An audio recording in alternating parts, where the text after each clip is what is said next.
سلام به شما که دوستتان داریم بی قید و شرط با هر نژاد و قومیت و در هر کجای این کره زیبا که هستید. دکتر جاوید هستم و در این ویدیو میخوایم در مورد باید و نبایدهای یک همبستری و یک سکس خوب صحبت بکنیم. نکاتی هست که قبل از اون بایستی انجام بشه، نکاتی هست در حین سکس و نکاتی هست که بعد از سکس بهتره که انجام بشه. برای لذت بردن بیشتر با ما همراه باشید در این ویدیوی جالب. کارهایی که قبل از همبستری انجام بشه خیلی فضا رو فضای بهتری میکنه. چند مورد هست که خدمت شما میگم. اول از همه بحث خسته نبودن زوجین هست، یعنی از لحاظ جسمی اینها قبلش استراحتی کرده باشن. در گذشته شاید شنیده باشین معروف بوده که مثلا شب‌های جمعه مردها زودتر به منزل میرفتن، بعد از ظهرهای پنجشنبه زودتر کارو تعطیل میکردن و میرفتن برای استراحت و در واقع رفع خستگی و این همبستری بهتری رو به همراه خواهد داشت. مورد دوم، قبل از نزدیکی بهتر اینه که شکم فرد خیلی پر نباشه، یعنی خیلی سیر نباشه و غذا رو بلافاصله نخورده باشه که بیماری‌های زیادی رو به همراه خواهد داشت و مورد بعد گرسنه هم نباشه و بهترین حالت اینه که 1 تا 2 ساعت قبل از همبستری در واقع غذایی میل کرده باشن، خصوصا غذاهایی که در واقع انرژیزا هم بوده باشه. مورد بعد آرامش هست، یعنی فضا سازی و ایجاد یک فضای آرام که خودش بسیار میتونه مؤثر باشه.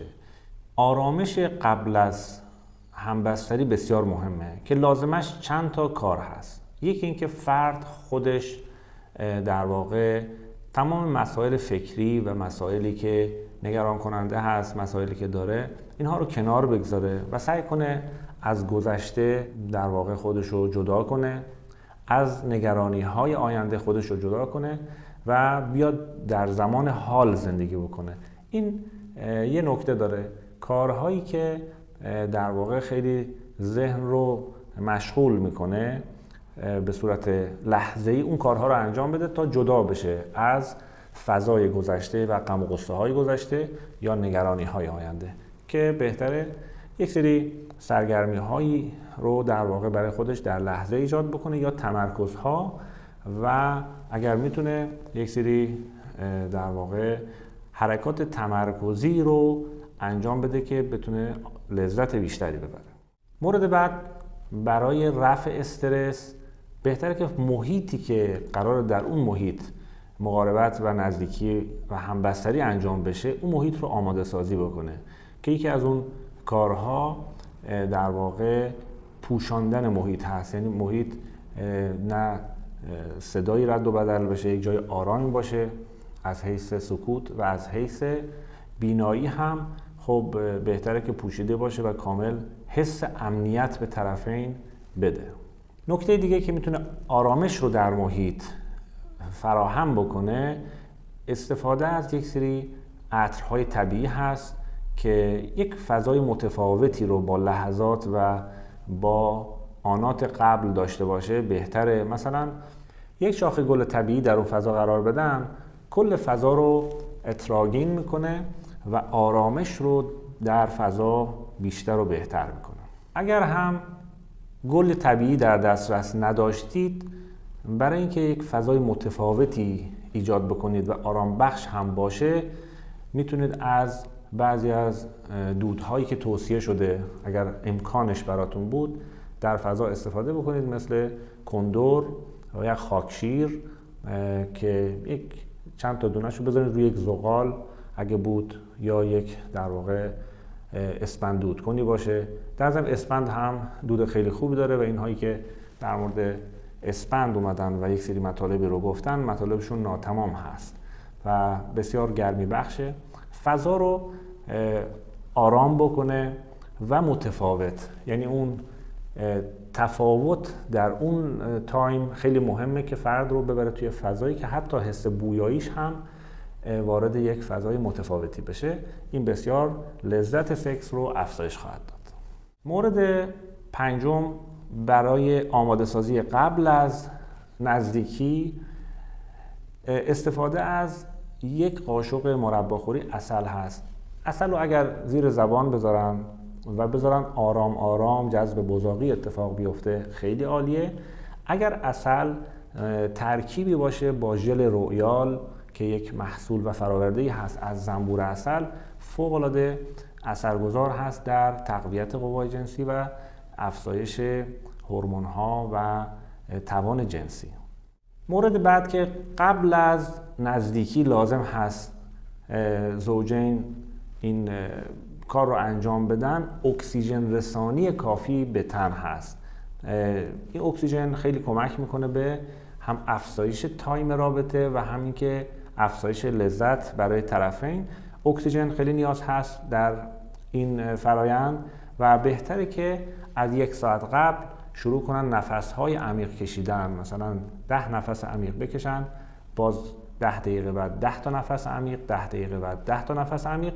در طول 1 ساعت حدوداً 50-60 تا نفس عمیقی بکشن که وقتی نفس رو میکشن یک چند ثانیه نگه دارن و آرام نفس رو از لای دندون‌ها بدن بیرون. نگه میدارن، بعد این نفس آرام خارج بکنن. این مدل نفس کشیدن اکسیژن رسانی بسیار خوبی خواهد داشت و ضمن که خواص دیگه‌ای هم برای تن داره.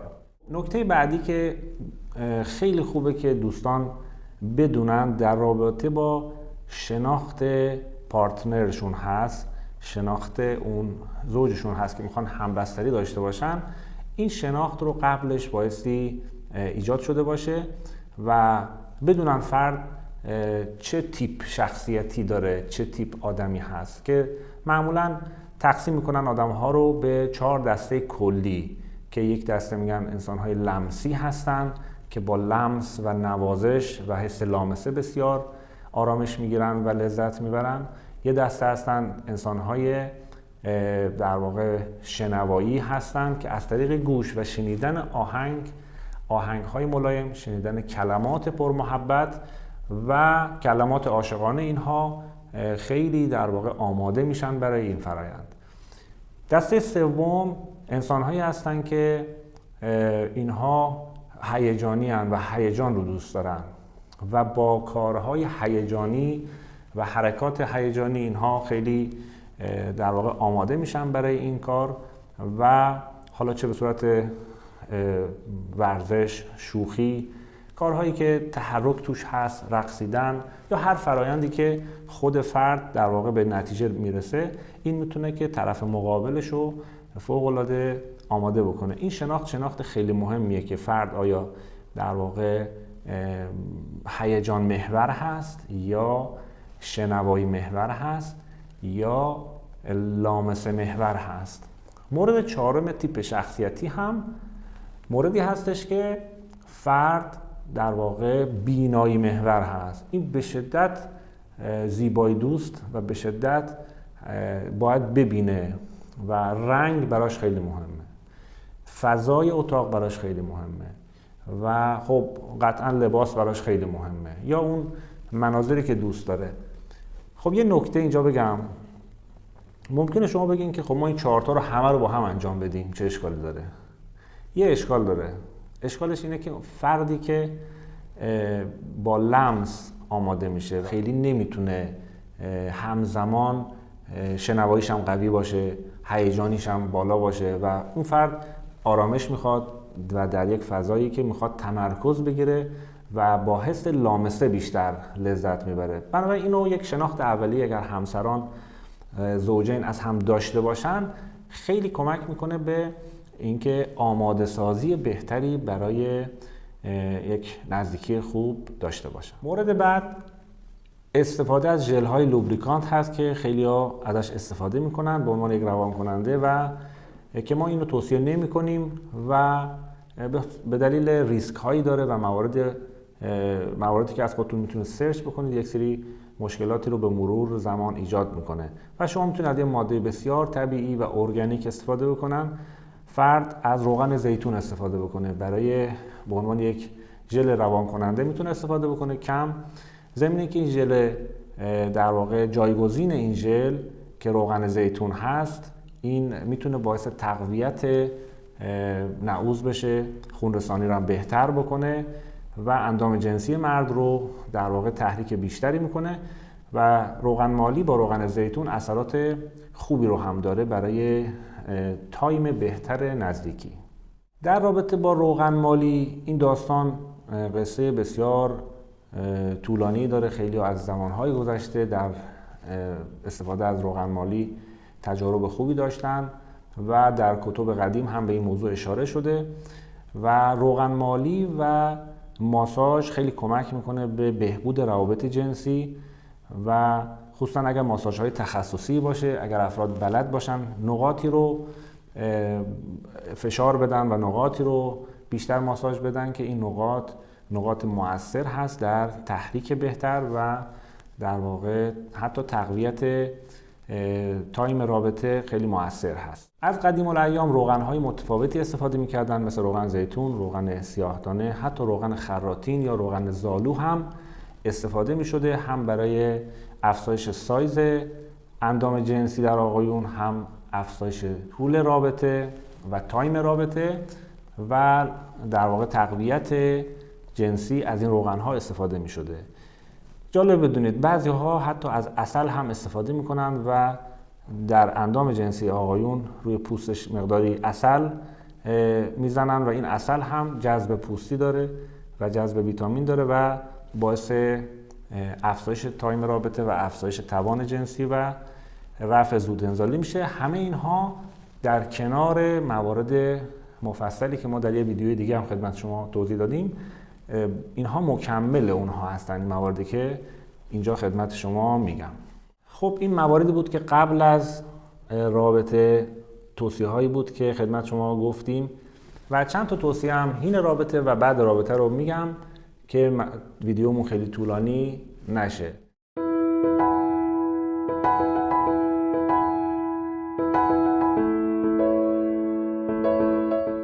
عزیزان، موقع رابطه بهترین حالت اینه که زوجین فقط به همدیگه فکر بکنن و فکرشون متمرکز باشه و به هیچ عنوان به شخص سومی فکر نکنن. این فکر بسیار اثر مخربی در رابطه خواهد داشت. بنابراین تمرکز زوجین روی همدیگه باید باشه. این نکته اول. نکته دوم، در رابطه خوب کمالگرایی رو بذارید کنار. متاسفانه امروزه یک شرایطی شده خیلی ها فیلم های پورن و فیلم های که نگاه میکنن، از اون فیلم ها یک سری ذهنیاتی در ذهنشون هست که ایجاد شده، یک کمالگرایی رو ایجاد کرده، در واقع یک سری ذهنیاتی رو ایجاد کرده در فرد که موجب کمالگرایی شده و این کمالگرایی حین رابطه فرد فکر میکنه به اون نمیرسه و دچار یک استرس، سرخوردگی و در واقع عدم لذتی میشه. اصلا اینجوری نیست و اون چیزی که در اون فیلم های پورن به شما نشون میدن، از اون زاویه‌ای که شما دارین میبینید در موقع واقعیت هیچ کدوم از اینها واقعی نیست و شما یک زاویه دیگه‌ای دارید، یک دید دیگه‌ای رو دارید و اون کمالگرایی فقط باعث میشه که شما در واقع از اون لذتی که باید ببرید و حضوری که داشته باشید در اون رابطه بهره کافی رو نبرید. آمیزش و همبستری بهترین زمان آخر شب هست. در طی روز خیلی از لحاظ فیزیولوژی بدن آمادگی نداره و بهترین تایمی که هورمون‌های جنسی هم در اوج خودش هستن در واقع در تایم پایانی شب و قبل از طلوع آفتاب هست که لذت بیشتری رو در اون تایم برای افراد به همراه خواهد داشت. یه نکته روانشناسی هم خدمت شما بگم. زمانی که افراد به هم مراجعه میکنن، زوجین به هم مراجعه میکنن، خیلی خوبه که یک حس رو همیشه در خودشون تازه نگه دارن. حسی که در ارتباط اول، یعنی اولین رابطه با هم داشتن، این حس رو زنده نگه دارن و سعی کنن هر سری که به هم مراجعه میکنن فکر کنن که اولین سری هست. این باعث میشه که لذت بسیار بهتری میبرن. یه مقداری تمرکز میخواد، یه مقداری در واقع از حیث روانی قدرتی میخواد که افراد عادت زده نشن و اینجوری فکر کنه که این فردی که الان داره میره سراغش در واقع اولین بار هست که میره سراغ این فرد و برای یک لذت خوب. خب برای یک ارتباط خوب و برای یک آمیزش خوب نکاتی هست و روش هایی هست که هم خودتون میتونید مطالعه بکنید و به صورت علمی و اونها رو رعایت بفرمایید. چون این ویدیو دیگه طولانی میشه من به این موارد نمیپردازم. فقط این نکته رو در جریان باشید، قبل از آمیزش و بعد از آمیزش حتما تخلیه مثانه انجام بدن زوجین، تخلیه ادرار داشته باشن، دفع ادرار داشته باشن، هم قبل و هم بعدش. این خیلی کمک میکنه به سلامتی سیستم تناسلی. و مورد دیگه اینکه بعد از آمیزش استراحت کوتاهی داشته باشن و در سریع ترین تایم حتما دوش بگیرن و یا غسل بکنن، دوش بگیرن. آب در واقع باعث میشه که یک ریکاوری به تن میده و انرژی رو بازسازی میکنه، الکترون های سطح پوست رو به جریان میندازه و باعث رفرش کردن بدن میشه. و اگر این تایم طولانی بشه، یعنی بعد از نزدیکی افراد دیر در واقع برن سراغ آب، این باعث میشه که فرد دچار یک تخلیه انرژی میشه و برای مراحل بعدی آمیزش دچار یک سری افت انرژی خواهد شد. عزیزانی که این ویدیو رو میبینن میدونن که برای آرامش روحی و برای سلامتی جسمی ما نیاز به سری راهکارهای اجرایی داریم. توصیه ما دنبال کردن چنل های آقای پروفسور دانش هست، مطالب بسیار خوبی میذارن، حتما یه سری بزنید، خصوصا چنل سلامت ذهن. این باعث میشه که ما ذهن سالم داشته باشیم تا بتونیم از زندگیمون بیشتر لذت ببرید. دفتر ما در عمان هست و ما در مسقط در خدمت دوستان هستیم. اگر خواستن ویزیت حضوری داشته باشن میتونید با شماره‌ای که در دیسکریپشن قرار میدم ارتباط برقرار بفرمایید. سایت ما هم به نام دکتر گرین لایف هست که محصولات سالم ارگانیک رو به سرتاسر دنیا میفرستیم. در خدمت شما هستیم. شاد و پیروز و سالم باشید. خدا نگهدار.